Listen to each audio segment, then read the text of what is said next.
Kabanata 1451. Keegan, tingnan mo kung ano ang ginawa nila sa anak natin. Sinubukan kitang tawagan pero hindi ako makalusot. Tingnan mo ang sayang estado na iniwan nila sa atin. Si Beatrice, na pinipigilan ang kanyang galit, ay nagsalita kay Keegan, ang kanyang boses ay puno ng hinanakit. Mukhang galit na galit din si Keegan, niyakap si Beatrice. He comforted her, was in a meeting. Hindi ko nasagot ang tawag mo sa oras. I apologize. Ngayon, sabihin mo sa akin, bakit inatake si Mikey? Kung may kasalanan ang responsable, talagang hahanapin ko ang hustisya para sa anak natin. Bilang isang magulang, labis na hinagpis ang puso ni Keegan para sa sarili niyang anak. Noong una, nang hindi nagbigay ng malinaw na paliwanag si Beatrice, inakala ni Keegan na ito ay isang nasa hustong gulang na nanakit kay Mikey. Kung isa sa alang-alang ang kalubhaan ng mga pinsala sa mukha ng bata, tila hindi ito gawain ng ibang bata, kaya natural niyang ipinapalagay na ito ay ginagawa ng isang may sapat na gulang. Dad, lahat sila ay pinagkaguluhan ako. Isinubsob ni Michael ang sarili sa mga bisig ni Keegan, hindi mapigil ang humagulgol.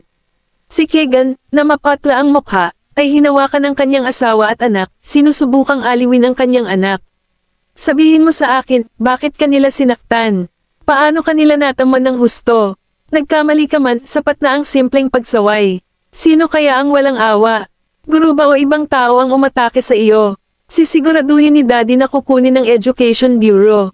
Aksyon laban sa kanila. Sinulyapan ni Michael si Beatrice, napansin ang pagbabago sa kanyang ekspresyon. Tahimik niyang ipinaliwanag, darling, inatake si Mikey ng mga anak ni Benjamin. Hindi niya binanggit si Arisa, kay Benjamin lang ang kanyang akusasyon. Natigilan si Keegan, saka tumingin sa mag-ina. Inatake ka ng anak ni Benjamin. Buho, tay, konting salita lang ang nasabi ko, at hindi nila nagustuhan, kaya inatake nila ako. Inatake pa nila ang iilan sa mga kaibigan ko na nakikipaglaro sa akin. Nag-iwas ng tingin si Michael, hindi naglakas loob na tumingin ng diretso kay Keegan. Kumunat ang noo ni Keegan dahil sa pag-aalala. Siya ay naging abala sa trabaho, iniwan ang pag-aaral ng kanilang anak kay Beatrice. Nilinggan niya si Beatrice, dapat mayroon kang malinaw na pag-unawa sa kung ano ang nangyayari. Ipaliwanag mo sa akin ng detalyado. Sila ay masyadong walang awa, isinasaalang-alang ito ng isang away sa pagitan ng mga bata. Ay nalalaya ni Beatrice ang kanyang anak na mahiga bago niya kinausap si Keegan. Si Mikey ay nagsabi lamang ng ilang mga salita, na nagpapahayag ng pag-aalala tungkol sa mga hindi malinis na bagay na dinala nila, at pagkatapos ay sinimulan siya ng mga batang iyon na salakayin. Sinuri ni Keegan si Beatrice gamit ang kanyang tingin, tinitigan ng mabuti. Ganon na lang, si Mikey ay palaging kusa sa bahay. Hindi ako sigurado kung ganoon din ang ugali niya sa paaralan. Ano ba talaga ang sinabi mo sa kanila?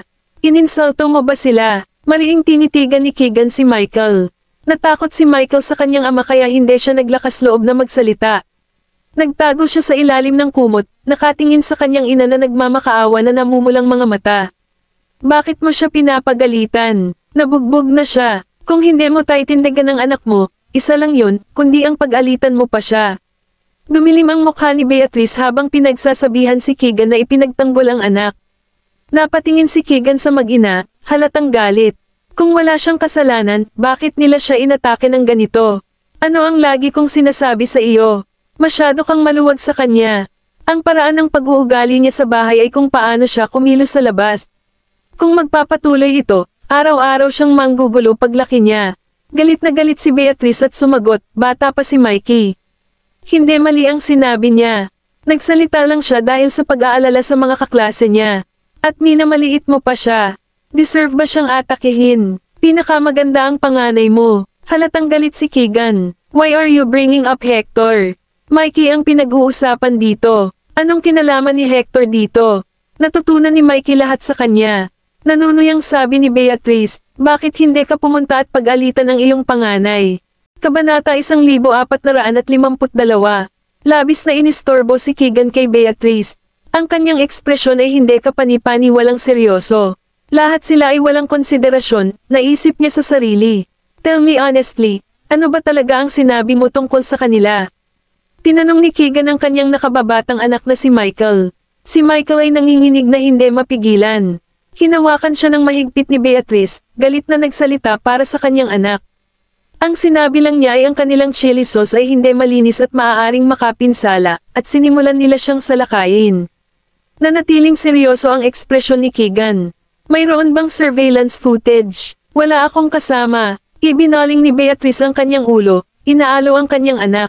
Huwag kang matakot, nandito ako. Agad na tinawagan ni Keegan ang principal at mabilis na nakuha ang video.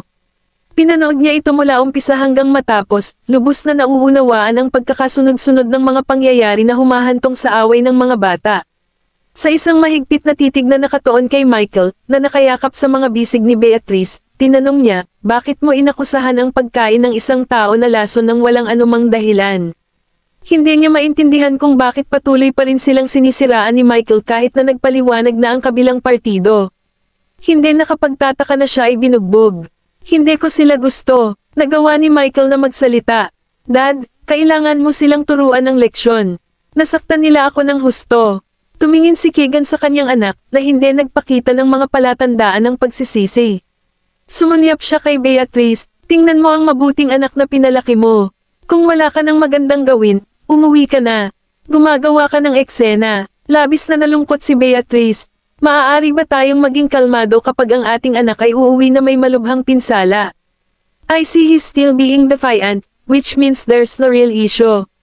It's just some superficial injuries. Pauwiin mo na siya, giit ni Keegan, nakatutok ang tingin niya kay Beatrice. Anong sabi ni Benjamin? Bahagyang umawang ang labi ni Beatrice. Sabi nila sasagutin nila ang mga medical na gastusin ni Mikey. Na-offend mo ba siya? Nag-iingat pa rin si Keegan kay Benjamin. Kaka-promote pa lang niya at tiyak na ayaw niyang ma-kick out bago tumira sa kanyang bagong posisyon. Namilog ang mga mata ni Beatrice. She cunningly defended herself. Pinagalitan ko sila kasi hanggang dito na lang binugbog ng mga anak nila si Mikey natin. Bilang isang magulang, ganap na nabigyang katwiran ang kanyang galit. Hiningi ni Keegan, mag-discharge ka na at umuwi ka na. Huwag kang suman ng loob. Nagkaproblema si Mikey dahil hindi niya napigilan ang kanyang bibig. Hindi nila ito kasalanan. Mula ngayon, kailangan mong maging low profile. Walang magawa si Beatrice kundi ayusin ang paglabas ng kanyang anak sa ospital. Nang makatanggap si Benjamin ng isang biglaang tawag mula kay Keegan, nagdilim ang kanyang ekspresyon. Mr. Graham, I was in a meeting today, kaya ngayon ko lang nalaman ang sitwasyon sa mga bata. Si Mikey ay walang muwang at masyado na naming inispoil. I'm truly sorry. Mapagpakumbaba na humingi ng tawad si Keegan kay Benjamin. Maaaring mainitin ang ulo ng asawa ko. Kung may nasabi siyang hindi kasiya siya, mangyaring huwag isa puso. Kay, sagot ni Benjamin, at hindi na nagsalita pa. Biglang naging tense ang atmosphere. Maingat na sinabi ni Keegan, Mr. Graham, bukas ng umaga, dadalhin ko ang aking asawa at anak upang bisitahin ka at humingi ng tawad sa iyong mga anak. Kasalanan ni Mikey ngayon. Pasensya na, hindi na kailangan. Tahimik na tumanggi si Benjamin, hindi tinanggap ang alok ni Keegan. Nagsorry na ang anak mo sa school. Ayaw niyang makita muli ni Arisa si Beatrice. Mas mabuting humingi ng tawad ng personal. Bilang magulang niya, hindi ko siya napag-aral ng maayos. Mr. Lord, mas mabuti kong iwasan ng ating mga pamilya ang pagkikita. Ang insidente ngayon ay sa pagitan ng mga bata, at ito ay naayos na sa paaralan, kaya hindi na kailangang pag-isipan pa ito. Malamig na putol ni Benjamin sa kanya. Nagdulot ako ng problema sa iyo. Awkward na sabi ni Keegan na medyo naguguluhan sa intensyon ni Benjamin. Dahil ito ay isang bagay sa pagitan ng mga bata, ano ang ibig mong sabihin na dapat iwasan ng ating mga pamilya ang pagkikita, Mr. Graham? Ibinaba ni Benjamin ang kanyang tingin, sumili ang ngisi sa kanyang gwapong mukha. Ang kanyang boses ay malamig at malayo habang siya ay sumagot, Mr. Lord, marahil ay dapat mong tanungin si Mrs. Lord. Naniniwala ako na mayroon siyang malinaw na pangunawa. Nang marinig ang mapanuksong salita ni Benjamin, mukhang nalilito si Keegan. Bago pa siya makapagsalita, idinagdag ni Benjamin, in the future, I hope Mrs. Lord will keep her distance from my wife. It's best for both families. With that, agad na ibinaba ni Benjamin ang telepono. Kabanata 1453. Mahigpit na kumunat ang noo ni Keegan, tila naguguluhan sa sinabi ni Benjamin. Katatapos lang ni Beatrice sa mga papeles at bumalik, Keegan, natapos ko na ang mga procedure sa paglabas ni Mikey. Makakauwi na tayo. May ginawa o sinabi ka ba kay Mrs. Graham ngayon? Tanong ni Keegan na sinalubong ng nagtatanong na tingin ng asawa. Kumikislap ang mga mata ni Beatrice habang tumugon, tinawagan mo ba sila? Malungkot ang mukha ni Keegan habang pinipigilan ang galit. Kinausap lang ako ni Benjamin. Gusto niyang layuan mo ang asawa niya. May sinabi ka bang hindi nararapat sa kanya? Gusto kong sabihin mo sa akin ng malinaw. Ang pakikisali sa isang paghaharap kay Benjamin ay hindi isang matalinong hakbang. Napasulyap si Beatrice kay Keegan na pasaway. Kinagat niya ang kanyang labi at sinabing, pag-uusapan natin ang bagay na ito pag-uwi natin. Binigyan siya ni Keegan ng isang inis na sulyap pagkatapos ay tumingin sa kanyang batang anak na nakatayo sa gilid. Bumaba ka at lumakad mag-isa. Ikaw, gustong sumbatan ni Beatrice, ngunit pinigilan niya ang kanyang mga salita at humakbang pasulong upang buhatin ang kanyang anak. Mikey, uwi na tayo. Ma'am, sobrang sakit ng mukha ko. Hinailan ni Michael ang damit ni Beatrice, gustong hawakan siya nito. Gayunpaman, kasama ang kanyang ama, hindi siya nangahas na maging masyadong halata. Hayaan mong i-comfort ni Mommy ang sakit mo. Yumuko si Beatrice para pumutok sa mukha ng anak. Ang kanyang chubby na maliit na mukha ay namamaga na halos hindi makita ang kanyang mga mata. Iniisip kung paano binugbog ng anak ni Arisa ang kanyang anak sa ganitong estado, na puno ng galit si Beatrice. Lumapit si Sean na may dalang isang malaking bag ng gamot at iniabot sa kanila. Mr. Lord, ito po ang gamot ng anak mo. Ipahid ito minsan sa umaga at isang beses sa gabi. Kung hindi na makayanan ng sakit, maaari siyang uminom ng mga pangpawala ng sakit kung kinakailangan. Anong abala? Kinuha ni Keegan ang bag ng gamot, tumanggo kay Sean, at umalis kasama ang anak ni Beatrice. Huwag mag-atubiling bumalik para sa isang follow-up sa loob ng ilang araw. Tawag ni Sean. Pagkaalis lang nila ay tinawag niya si Benjamin. Benjamin, nakabalik na sila. Sige, sagot ni Benjamin. Hindi na siya masyadong nagtanong kung kailangan pang ma-ospital ang bata, dahil hindi naman ito malaking isyo.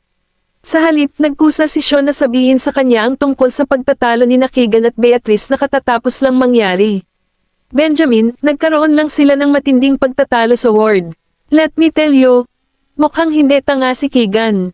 Huwag kang mabilis magdesisyon. Ganti ni Benjamin. Ibinababa ko na. Lumabas siya ng study para makita ang mga maliliit na bata na nakapaligid kay Arisa, sabik na nag-aalok ng mga merienda at prutas. Napuno ng saya ang kapaligiran.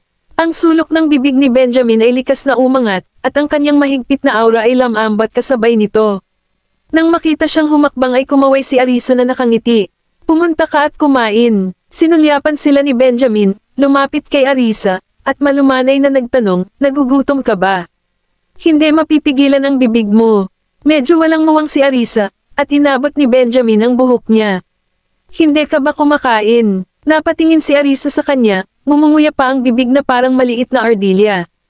Humalaklak si Benjamin. Hindi ako kumakain. Umupo siya sa tabi niya, tinabihan ang mga bata. Ilang maliliit na bata ang nakatitig sa kanya, halatang galit. Inis na inis si Zachary. Mr. Graham, naiintindihan mo ba ang konsepto ng first come, first serve? Itinaas ni Benjamin ang matalim na kilay, diretso ang tingin niya sa maliit. Anong ibig mong sabihin? Nauna kami dito, at ikaw na lang ang pumwesto sa amin. Nagmamakton si Zachary, ayaw. Sumuko kay Benjamin. Si Darius at ang iba ay nakaupo sa tapat nila, nakakatawang pinapanood ang hidwaan sa pagitan ng mag-ama. Bahay ko ito, bakit hindi ako makaupo? Maniwala ka man o hindi, kaya kitang paalisan. Iginiit ni Benjamin ang kanyang pangangibabaw. Napanganga si Zachary, kausap si Arisa. Mommy, you see it? Diba? He doesn't like us at all. Gusto pa nga niya tayong paalisan. You don't need to do that. We'll live on our own. Bangaling kay Benjamin, ang maliit na lalaki ay nagsalita ng may determinasyon, banhayad na sinenyasan ang kanyang mga kapatid sa isang sulyap pagkatapos ay tumungo sa pintuan.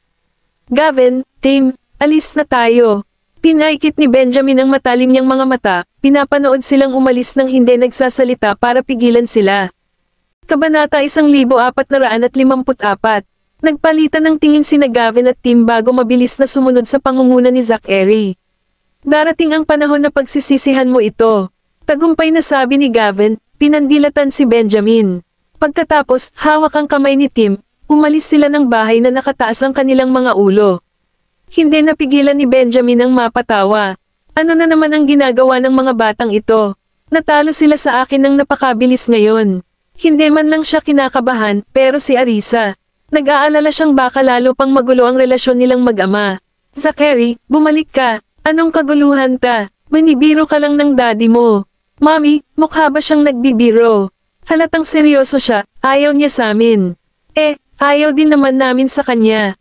Oliver, Jasper, pupunta ba kayo o hindi? Nakita ni Zachary si Oliver at Jasper na nakaupo pa rin doon na tulala, at hindi niya maiwasang mapasigaw sa inis. Nang makitang medyo nag-iinit na si Zachary, nagmamadaling lumapit ang magkapatid para tumayo kasama niya. Umalis na kami ng bahay, Mommy, pero huwag kang mag-alala sa amin. Makikipag-ugnayan tayo kapag nakahanap na tayo ng lugar. Si Zachary, puno ng kumpiyansa, ay tumawag kay Arisa. Pagkatapos ay sinenyasan ang kanyang mga kapatid at lumabas ng pinto. Arisa ay nasa dulo ng kanyang katalinuhan. Tinulak niya ang lalaki sa tabi niya. Hindi mo na ba sila tatawagan? Hindi sila aalis, gayunpaman, hindi nag-alala si Benjamin. Nandito pa rin si Jessie, hindi ba? Kung talagang tatakas sila sa bahay, iiwan ba nila ang kanilang pinakamamahal na kapatid na babae? This time, nagkamali talaga si Benjamin.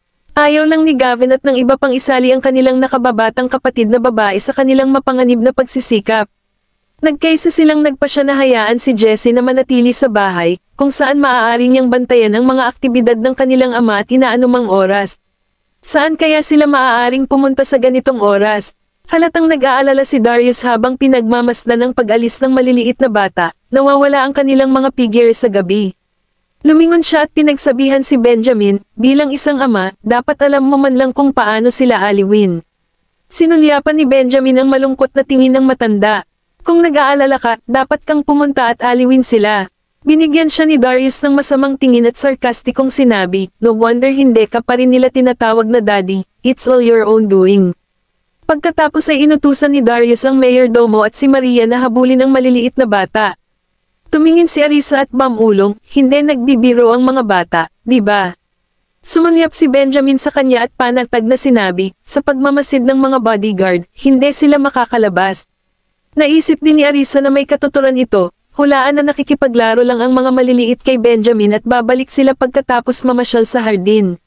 Mommy, do you think Gavin and the others have started to dislike me? Napatingin si Jessie sa kanila, baka sa mukha niya ang lungkot. Nilapitan ni Arisa ang anak, inaalo ito. Mahal ka talaga ng mga kapatid mo. Wala itong kinalaman sa iyo. Galit lang sila sa daddy mo. Kasalanan mo ang lahat. Itinaboy mo ang mga kapatid ko. Sinigawan ni Jessie si Benjamin, pagkatapos ay umakyat sa itaas. Iniisip niya kung nakaalis na ang mga kapatid niya. Natigilan si Benjamin. Bakit ako sinisisi ng lahat? Nang makitang pinagalitan siya ng kanyang anak, tumawa si Arisa. Tapos ka na ba sa trabaho? Hindi pa. Niyakap siya ni Benjamin. Sinamantala ang pambihirang sandali na umalis ang lahat, hinalikan niya ito sa mukha. Nakangiting tanong ni Arisa, so, bakit ka lumabas? I was having such a good time playing with the kids, and you scared them all away. Hinihimas ni Benjamin ang kanyang tainga, ang kanyang katawan ay naglalabas ng matamis at malagatas na amoy. Hindi niya maiwasang huminga ng malalim. Mamulong sa tenga niya, ako rin ang sinisisi mo, di ba? Lagi nila akong kinakalaban, sinusubukang nakawin ng asawa ko. Nang marinig ang kanyang boses na puno ng kawalang kasiyahan at mga reklamo, hindi napigilan ni Arisa na tumawa, bakit ka nagseselos sa sarili mong mga anak? Kinagat ni Benjamin ang kanyang tenga, dahilan para mapapout si Arisa at mapatingin sa kanya. Anong ginagawa mo? Ang bango mo. Mataimtim ang titig ni Benjamin, na para bang isang masarap. Kabanata 1455. Kumapit si Arisa sa kanyang mga braso, sumulyap sa pinto na may bakas ng pag-aalala. Bakit hindi pa sila bumabalik? Tanong niya kay Benjamin na tumingin sa kanya at bamantong hininga. Nakita niya ang atensyon nito. Ay ganap na nakatutok sa mga bata. Marahil ay nagsasaya sila sa labas. Hindi na kailangang mag-alala tungkol sa kanila, tiniyak niya sa kanya. Inalis ni Arisa ang kanyang tingin sa pinto at sinalubong ang bahagyang displeased expression ni Benjamin. Mapaglaro niyang kinurot ang tenga nito at sinabing, bakit ang haba ng mukha? Ang gwapong mukha ay mas lalong gumaganda kapag nakangiti. Nagniningning ang mga mata ni Benjamin, at hindi niya maiwasang mapangiti ng malumanay sa kanya. Isang alon ng init ang bumalat sa puso ni Arisa, dahilan para mamula siya sa hiya. Hindi niya maiwasang isipin na talagang nakakabighani ang ngiti ng lalaking ito. Lumawak ang ngiti ni Benjamin, at may kumislap sa kanyang mga mata. Natutuwa siyang makita itong banihag sa kanya, kahit na ito ay sumakit sa kanyang puso. Mabilis na nag-iwas ng tingin si Arisa na medyo nataranta. Tumagilid si Benjamin at bamulong sa tenga niya, "Gwapo ba ako kapag nakangiti?" Ang kanyang malalim at malambing na boses ay nagpadala ng kuryente sa kanyang katawan. Ibinaon ni Arisa ang kanyang ulo sa kanyang dibdib, naramdaman ang init ng kanyang katawan na tumagos sa kanyang kamiseta papunta sa kanyang mukha. Nakakaaliw ito at may dalang mapang-akit na amoy, at hindi niya maiwasang mapasinghot. Tumingin si Benjamin sa kanya, nakitang mas kaakit-akit ang kanyang pagkamahiyain. Nakaramdam siya ng init sa loob niya at binuhat siya, binuhat pabalik sa kwarto at marahang inihiga sa kama. Binigyan siya nito ng magiliw at mainit na halik, simula sa mukha nito hanggang sa leeg nito. Bumilis ang tibok ng puso ni Arisa sa kanyang panunukso, ngunit biglang may narinig siyang kaguluhan sa labas. Parang may nangyari. Inabot niya ang kamay para pigilan ang pag-usad ni Benjamin at nagtanong, humihingal, "Benjamin, anong nangyayari sa labas?" Inis na itinukod ni Benjamin ang kanyang sarili sa magkabilang gilid ng kanyang katawan. "Titingnan ko." Mabilis na inayos ni Arisa ang kanyang damit at umupo. "Pinapatawag ka ni Darius na maghanap doon." Nag-aalalang sabi ng isang boses mula sa ibaba. "Anong nangyayari?" Tanong ni Arisa kay Benjamin na parang nag-aalala. Tumalikod si Benjamin at naglakad papasok, sinulyapan siya. Mukhang hinahanap nila ang mga bastos. Napatingin sa kanya si Arisa na nagtataka. Hindi pa rin nahahanap ni Dad ang mga bata. Hindi ito maaaring tama. Hindi kaya tumakas na talaga sila sa bahay. Nakipagpalitan siya ng tingin kay Benjamin, na nag-aalala pa rin sa mga bata. Minsan, ang mga maliliit ay maaaring hindi mahuhulaan. Bumaba ka at tingnan mo. Huwag mo silang hayaang lumabas ng gabing ito. Bilin ni Benjamin. Nilabas niya ang phone niya at tinanong ang bodyguard sa pinto, "Nakita mo na ba si Gavin at ang iba pa?" Pagkatapos, idinagdag niya, "Panatilihing magbantay. Kapag nahanap mo na sila, huwag mo silang hayaang makatakas. Magsama ka ng ilang tao at alamin kung nasaan sila." Pagkatapos magbigay ng kanyang mga tagubilin, ibinaba ni Benjamin ang telepono at sinabi kay Arisa, hindi sila nakita ng bodyguard sa pinto na umalis. Dapat ay nasa bahay pa rin sila. Medyo malaki ang hardin, kaya kung nagtatago sila sa ilang sulok na naglalaro ng taguan, mahihirapan silang mahanap kaagad. Tumanggaw si Arisa. Kinuha niya ang kanyang telepono at dinial ang numero ng kanyang anak, ngunit walang sumasagot. Nang hindi niya makontak si Gavin, sinubukan niyang tawagan si Tim, pagkatapos ay sina Zachary, Oliver, at maging si Jasper, ngunit gayon paman, walang sumasagot. Napabuntong hininga siya, hindi man lang sinasagot ng mga bata. Ang mga tawag ko, sinubukan ni Arisa na tawagan muli ang batang babae, ngunit sa halip, tumakbo si Jessie mula sa kanyang sariling silid. "Mommy, anong kailangan mo sa akin?" Tanong ni Jessie. Tumingin si Arisa sa kanyang anak at nagtanong, "Alam mo ba kung saan nagpunta ang iyong mga kapatid?" Nataranta namang kumurap si Jessie at umiling. "I'm not sure, di ba nasa baba sila?" May pagdududa si Arisa. Hindi ba talaga alam ng batang ito? "If you know where they are, you must tell me." Delikado sa labas, udyok ni Arisa. Kabanata 1456. Nagmamadaling tinungo ni Jessie ang hagdanan, paminsan-minsan ay sumulyap sa likod para tingnan kung may sumusunod sa kanya. Nang walang makitang tao, hindi niya napigil ang magpakawala ng tahimik na tawa bago mabilis na bumaba ng hagdan. "Lolo, nahanap mo na ba ang mga kapatid ko?" Tanong niya nang makita niya si Darius na tila balisa. "Nako," sabi niya sa sarili niya. "Hindi pa sila bumabalik, Jessie. Dali, tawagan mo sila at alamin kung nasaan sila," sagot ni Darius, halata ang kanyang pag-aalala. Ipinadala na niya ang mayordomo at iba pa para hanapin sila, ngunit wala pa silang nahahanap. "Hindi sinasagot ng mga kuya ko ang mga tawag ko." Nagpout si Jessie, halatang galit. "Lolo, hahanapin ko sila." Bago pa makahakbang si Jessie para tumakas ay nahawakan na siya ni Darius. Bumakas sa mukha niya ang pagkagulat. Natuklasan kaya ng kanyang lolo ang kanyang plano. "Don't go. Hayaan mong may maghanap sa kanila," sabi ni Darius, natatakot na baka mawala din ang dalaga. Niyakap siya nito ng mahigpit.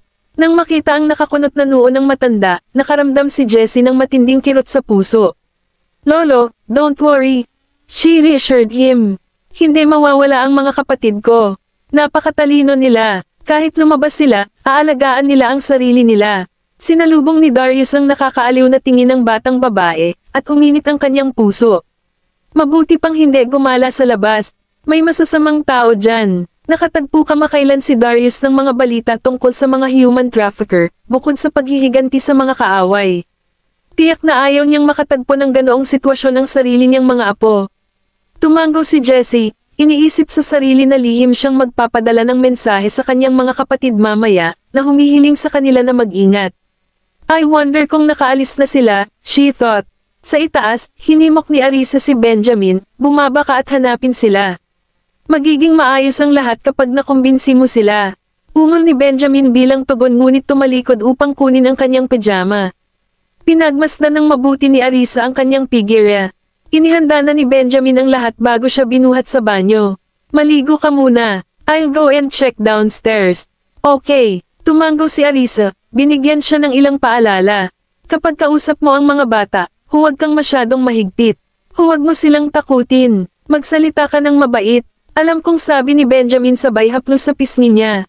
Ingat ka sa banyo. Maaaring madula siyang sahig. Napangiti si Arisa. Hindi na ako bata. Mag-iingat ako. Sige hanapin mo sila. Tumanggo si Benjamin. Isinara ang pinto sa likod niya. At pagkatapos ay bumaba upang hanapin ang mga bata. Dad, nahanap mo na ba sila? Tanong ni Benjamin habang bumababa at nakita niya sina Darius at Jessie na balisang tumingin sa paligid. Wala pa sila. Wala akong ideya kung saan sila nagpunta para magtago. Parehong hinanap ng Mayordomo at Mary kung saan-saan, ngunit wala silang nakitang tao. Si Darius ay may mabagsik na ekspresyon sa kanyang mukha, na nagpapakita ng kanyang kawalang kasiyahan kay Benjamin. Tingnan mo kung gaano mo sila pinagalitan. Kapag nawala sila, kailangan mo akong sagutin. Sige, titingnan ko ang mga surveillance camera. Ayaw makinig ni Benjamin sa mga reklamo ni Darius, kaya dumiretso siya para tingnan ang surveillance. Gayunpaman, natuklasan niya na ilang mga camera ang nasira. Sa natitirang footage, nawala sa paningin ang mga bata pagkatapos lumabas ng pinto, matalinong umiwas sa saklaw ng pagbabantay. Pinaikit ni Benjamin ang kanyang mga mata. Sinasadya ba nila akong pahirapan? Samantala, puspusan na ang paghahanap sa mga bata. Sa pinakadulong-dulo ng hardin, may ilang maliliit na figure ang gumapang sa butas ng aso. Gumapang ang 5 bata sa butas ng aso, nagsisipilyo ng damo at dumi sa kanilang katawan. Bilisan mo, hinihintay na tayo ni Mr. Hinton doon. Udyok ni Zachary, na inakay ang iba patungo sa isang tagong lugar. Napuno ng excitement si Gavin. Hinawakan niya sina Tim at Oliver, hinihimok sila, tatakbo na tayo ng mabilis, o hindi tayo makakatakas kapag nalaman ni Daddy na nakalusot tayo. Pilyong ngiti ang isinagot ni Jasper, huwag kang mag-alala. Nahak ko na lahat ng surveillance. Hindi niya tayo mahahanap. Tumingin si Gavin sa kanya at seryosong sinabi, talagang sanay si Daddy sa pag-check ng surveillance. Napaawang ang labi ni Jasper. Kasing kahanga-hanga ba siya ni Mommy? Kung mas kaya niya si Mommy, kailangan pa ba niyang hilingin sa kanya na maging technical director niya? Pagtataka ni Jasper, napatingin si Zachary sa medyo masungit na si Jasper. Bilisan mo, Kabanata 1457. Si Bradley ay nagmaneho ng isang hindi lisensyadong kotse, na nakakaramdam ng labis na kaba. Nang makita niya ang 5 bata, dali-dali siyang bumaba ng sasakyan para ihatid ang mga ito. Bilisan mo, tiyak na alam ng mga pilyong batang ito kung paano ako pahihirapan. Kapag nalaman ito ni Mr. Graham, siguradong masasaktan ako. Mr. Hinton, huwag kang matakot. Ako tayo ng responsibilidad kung may mangyari. Bilisan mo. Ang 5 bata ay mabilis na sumakay sa kotse habang tiniyak ni Zachary si Bradley. What on earth are you guys up to? Running around in the middle of the night. Alam ba ito ng mama mo? Tanong ni Bradley habang pinaandar ang sasakyan. Siyempre, sinabi na namin kay Mommy. Tumatakas kami sa bahay. Sabay-sabay na tumunog ang 5 bata. Sa seryosong ekspresyon, sumulyap si Bradley sa rearview mirror at umiling. Sa telepono, ang mga batang ito ay misteryoso, hindi sinasabi sa kanya ang dahilan, hinihimok lang siyang pumunta at tumulong sa pinakamabilis na kanyang makakaya, o kung hindi. Sino ang maaaring sisihin sa kanya? Sa mga bata na may hawak ng kanyang mga lihim, wala siyang pagpipilian kundi kusang loob na gampanan ang papel ng isang Alapierce. Ano ba talaga ang balak mong gawin? Pagkatapos umalis sa paligid ng Yellview, nagtanong muli si Bradley sa intersection. Ang mga bata ay kumikislap sa kanya, inosente at kaibig-ibig, nagpapalabas ng katalinuhan. Si Bradley, gayunpaman, ay naramdaman na parang may balak sila laban sa kanya, na nagdulot ng lamig sa kanyang likuran. Hehe, Mr. Hinton, ituloy mo lang ang pagmamaneho, gagabayan ka namin. Kapag tapos na kami, babayaran na kita sa mga problema mo. Inayos ni Oliver ang kanyang salamin, confident na nagsasalita. Hindi alam ni Bradley kung matatawa o maiiyak. May bayad din ang dagdag na pagsusumikap. Sa buong paglalakbay, nagmamaneho siya kung saan man ituro ng mga bata. Habang naglalakbay sila, mas naramdaman ni Bradley ang pagiging pamilyar. Nang makita ang medyo makasaysayang puting villa, nagulat si Bradley. Hindi ba ito ang lumang bahay ni Boss? Tell me honestly, what brings you here? Pagkatapos ay parada ang sasakyan, ibinaling ni Bradley ang kanyang ulo upang tingnan ang 5 bata na nakaupo sa likuran. Ngumiti si Gavin kay Bradley, tapos galit na galit ang mukha nito. Nagtuturo ng leksyon sa ilang tao. Ngayon, dumating si Regan at ang kanyang matandang ina upang guluhin muli si Mommy. Kung hindi natin sila tuturuan ng leksyon, hindi sila matututo kung paano kumilos. Galit na reklamo ni Jasper. Sawa na talaga siya sa mga ito. Nang marinig ang mga salita ng mga bata, medyo nagalit din si Bradley, kaagad na sumali sa kanilang hanay. Isang matanda at 5 bata ang tahimik na pumasok sa bahay ni Regan nang walang bakas. Ang bahay ay puno ng maraming kayamanan, lahat ng mahahalagang antigo at mga painting ng kaligrapya. Mr. Hinton, huwag mong pabayaan ang sinuman sa kanila. Hayaan mo silang magpatuloy sa pagpapakasawa. Wawasakin ko ang kanilang mga puso. Inilabas ni Oliver ang mga kagamitan para sa trabaho, ipinamahagi ang mga ito sa kanila, at nagsimulang gumawa ng kalituhan. Sa sala at pag-aaral, pinakialaman nila ang anti-gang kaligrapya at mga painting. Imposible na ngayong ibenta ang mga ito sa isang mataas na presyo, pabayaan ang kanilang orihinal na presyo. Ang mga kayamanang ito, na minsang may depekto, ay agad na bumagsak ng malaki, nagiging halos walang halaga. Wala pang 10 minuto, lahat ng 6 na figure ay umakyat sa itaas, na iniwang walang sinuman sa mga kayamanan na hindi nagalaw. Si Finley ay wala sa bahay, nakakulong sa ibang lugar. Si Regan ay nasa kumpanya, at si Miranda, na lumabas para magsaya, ay hindi pa umuwi. Si Heather lang ang naiwan sa villa, mahimbing na natutulog sa kama, walang pakialam sa lahat ng nangyayari sa bahay. Talagang ayaw sa kanya ng mga bata, kaya nagpatuloy sila at naglagay ng ilang ahas sa kanyang kama. Pagkatapos, lumabas sila ng villa at naghintay sa hindi kalayuan. Sure enough, sa loob ng ilang minuto, umalangaw mula sa loob ng villa ang nakakatusok na sigaw ni Heather. Tulong! Nagulat na nagising si Heather dahil sa makinis na hawakan ng isang ahas, mabilis na binuksan ni Heather ang ilaw upang makita kung ano iyon. Sa kanyang takot, nakita niya ang ilang malalaking ahas na nakapulupot sa kanyang kama. Nakakatakot ang tanawin kaya agad siyang nawala ng malay.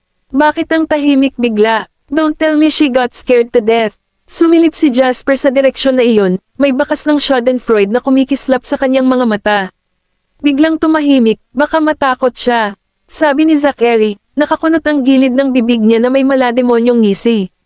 Kabanata 1458. Should we go in and check? We don't want to cause a fatality.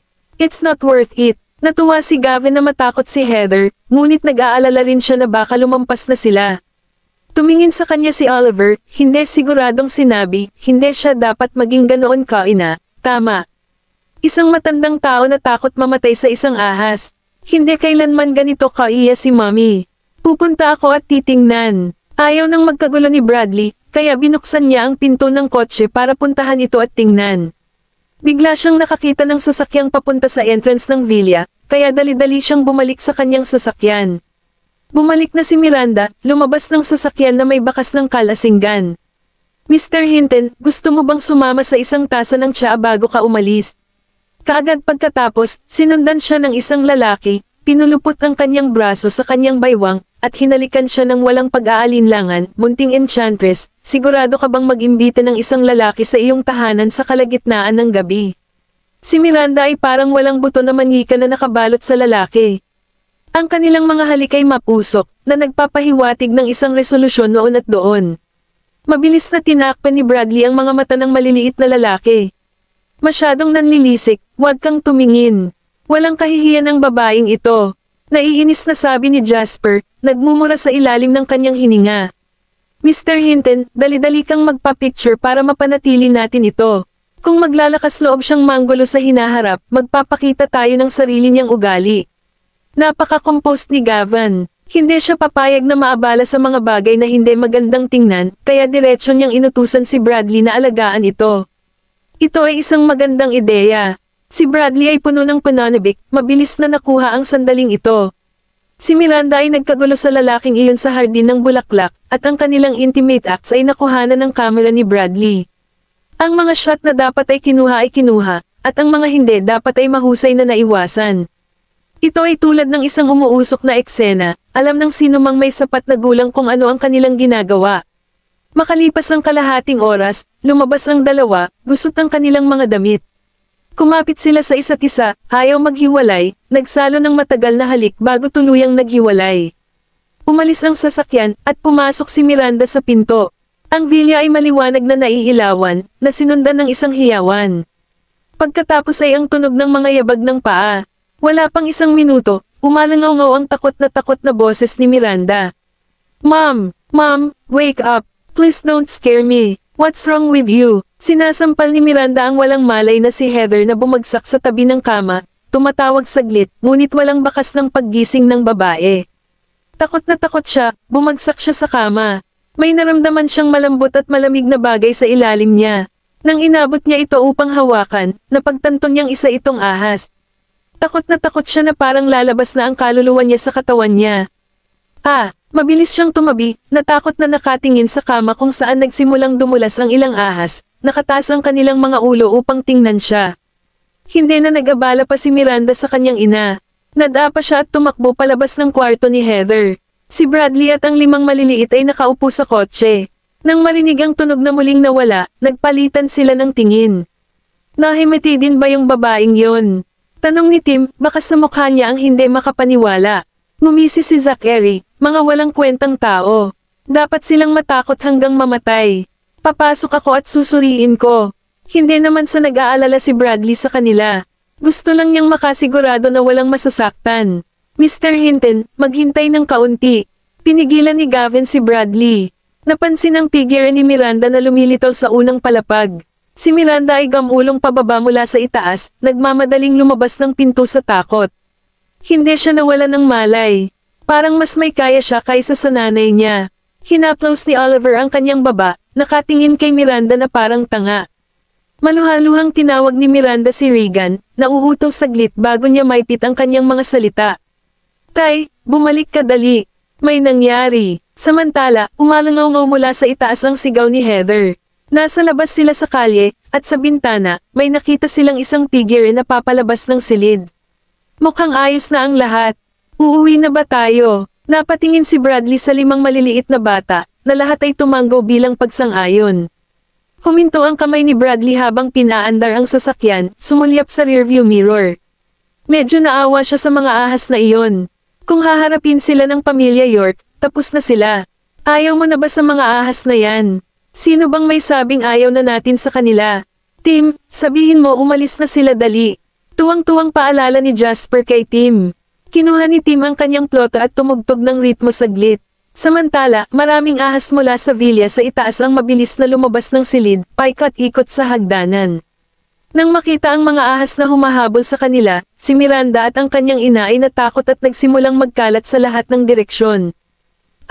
Kabanata 1459. Maraming ahas ang dumausdas patungo sa pintuan, na nagdulot ng takot kina Heather at Miranda. Ang mag-ina ay nagtago saan man nila magagawa, ang kanilang mga balat ay tumutusok sa mga goosebumps habang sila ay nanginginig sa takot. Kinakabahan silang tumingin sa paligid, natakot sila na baka biglang lumitaw ang mga ahas sa kanilang mga mata. Saan? Nasaan ang mga ahas? Nauutol na sabi ni Heather, nanginginig na hindi mapigilan. Wala akong ideya, sagot ni Miranda, na parehong walang kaalam-alam. Habang maingat siyang gumagalaw patungo sa open space, binabantayan niya ang mga flower bed at bushes. Nay, bakit may mga ahas sa bahay natin?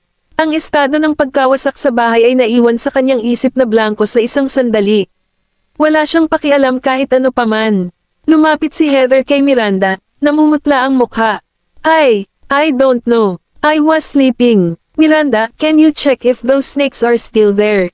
Laming-galinga si Miranda sa paligid, walang bakas ng mga ahas.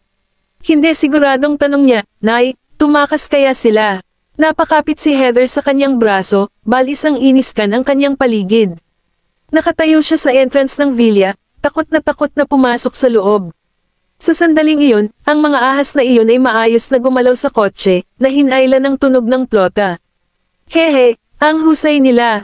Marahang hinaplos ni Jasper ang ulo ng batang ahas. Napakaganda nila. Nagtataka siya kung bakit may mga taong natatakot sa kanila. Hindi ako makapaniwala kung gaano sila kaiya. Mr. Hinton, paandarin mo na ang sasakyan. Si Oliver, nang mabilang ang lahat ng mga ahas, ay hinimok si Bradley. Kung nanatili pa sila rito, matutuklasan sila. Bumalik na ang lahat. Napanganga si Bradley sa mga masunuring ahas na nakapatong sa mga bisig ng maliliit. Nakakagulat na maganda ang ugali nila. Oo, teres sa kalsada. Tumanggaw si Zachary bilang pagsang-ayon, kinuha ang kanyang maliit na backpack, at pinapasok ang maliit na ahas na sanggol sa loob. Inilagay ni Tim sa kanyang backpack ang maliit na ahas, na nakapatong sa kanyang mga bisig. Grabe ang ginawa mo ngayong araw. Pakainin natin sila ng extra pagbalik natin. Sinabi sa kanila ni Gavin, na nasa isip na kung ano ang ipapakain sa mga batang ahas. Pakainin mo sila ng malalaking drumsticks. Tumawa si Jasper, nanlilisik ang mga mata sa amusement. Hindi niya matiis na ilagay ang ahas sa kanyang backpack. Sa halip, hinawakan niya ito at patuloy na hinahaplos. Bilasan mo, ipasok mo. Kakalbuhin mo yan, udyok ni Zachary sa kanya. Kailangan talaga ni Jasper ng kausap minsan. Inilabas ng kaunti ni Jasper ang kanyang dila bago masunuring ibinalik iyon. Babalik ka ba sa Yaleview? Napatingin si Bradley sa rearview mirror.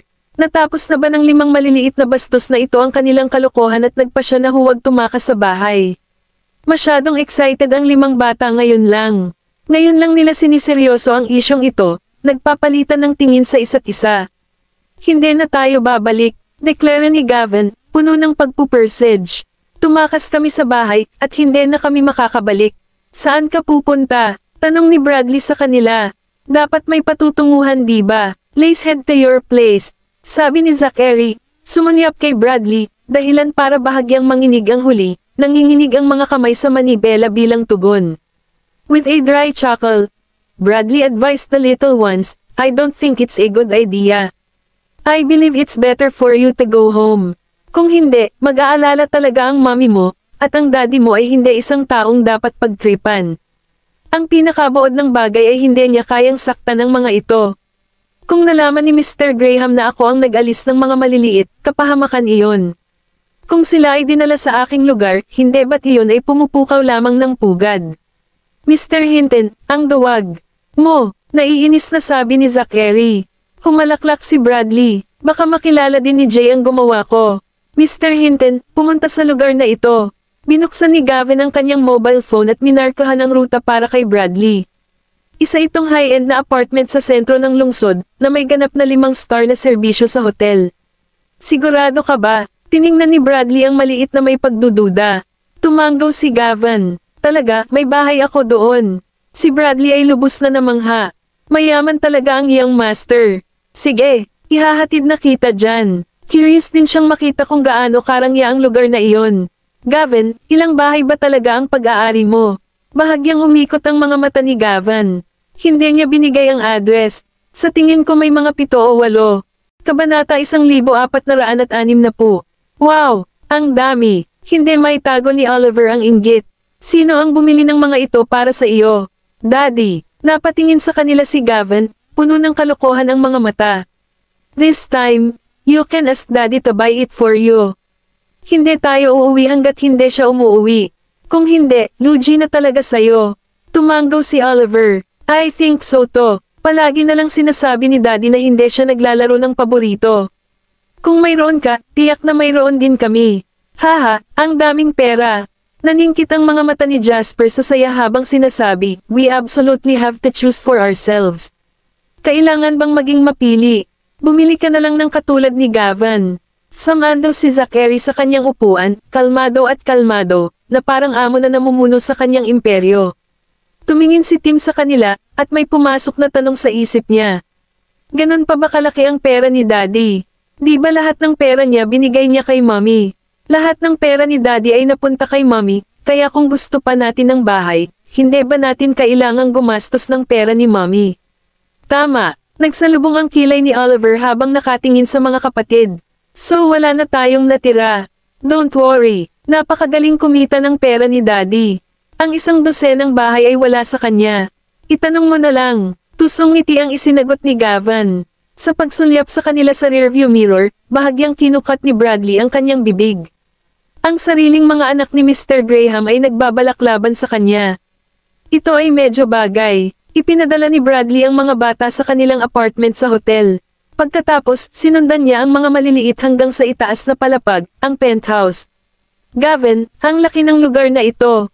Ang mga dekora sayon ay hindi kapani-pani walang maluho. Ang mga napakayaman lang ang kayang bumili ng ganoong lugar. Si Bradley, kasama ang mga bata, ay bumisita sa bagong tirahan ni Gavin. Ito ay tulad ng pagbisita sa isang paraiso, tunay na isang karanasan sa pagbubukas ng mata. Mr. Hinton, medyo gabi na. Bakit hindi ka na tumuloy sa amin? Inimbitahan ni Gavin si Bradley, ayaw niyang tumakbo siya sa ganitong oras.